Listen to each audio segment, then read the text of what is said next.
Well, my dear students, let us today discuss about a blood circulatory system in our body. The blood circulatory system consists of blood vessels and heart. Blood is the liquid connective tissue that is present in our body. And it is made of plasma, RBC, WBC and platelets. Plasma is the liquid part of the blood and its major function is to transport carbon dioxide.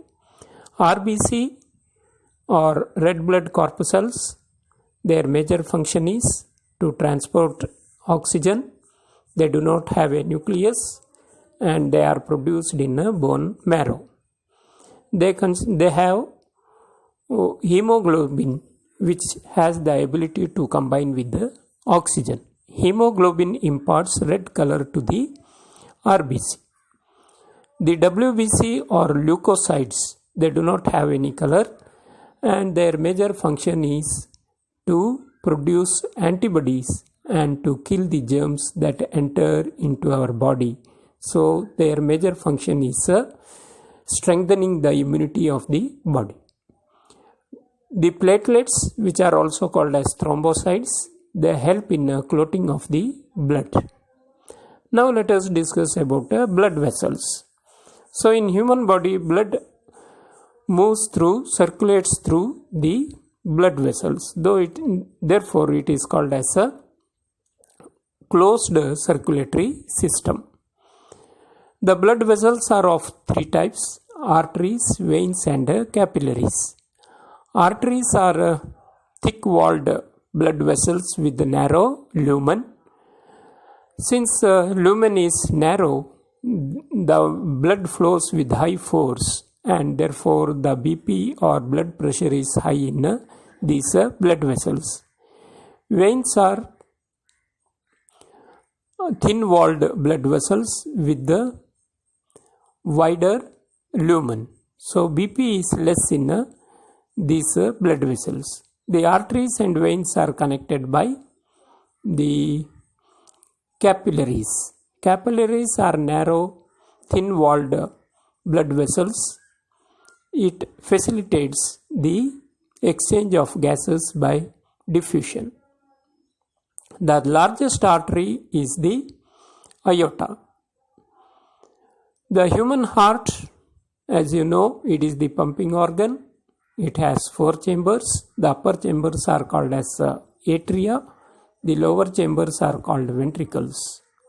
The pure blood from lungs is received by the left atria. Then it is pumped into left ventricle. The left ventricle will pump the blood into aorta. Since high force is required, the wall of left ventricle is thick. The blood that is pumped into aorta is later supplied to various parts of the blood through the arteries. The impure blood, that is deoxygenated blood, is collected by veins, and the largest veins are superior vena cava and inferior vena cava. Superior vena cava will bring the impure blood from head part of the body. Then lower part, that is from the trunk, the impure blood is collected by inferior vena cava and emptied into the right atria. From right atria, blood is pumped into right ventricles, from there to the lungs for purification. In the lungs, purification of blood will take place. Carbon dioxide is removed and oxygen is added. Thus, oxygenated blood will come to the left atria and circulation continues. Since there are two circulations, one is from the heart to the lungs, another is heart to the other parts of the body. The circulation between heart and lungs is called as a pulmonary circulation, and between the other parts of body and heart is called as a systemic circulation.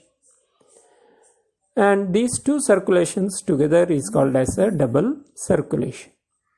Human heart is considered as highly efficient as there is no mixing of pure and impure blood, because there is a wall called a septa in between the ventricles, that is in between the right and left ventricles.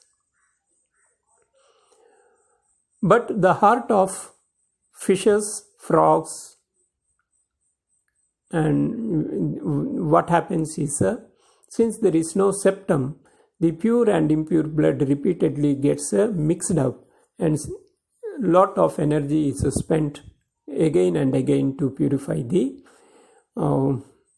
mixed blood. So that is about blood.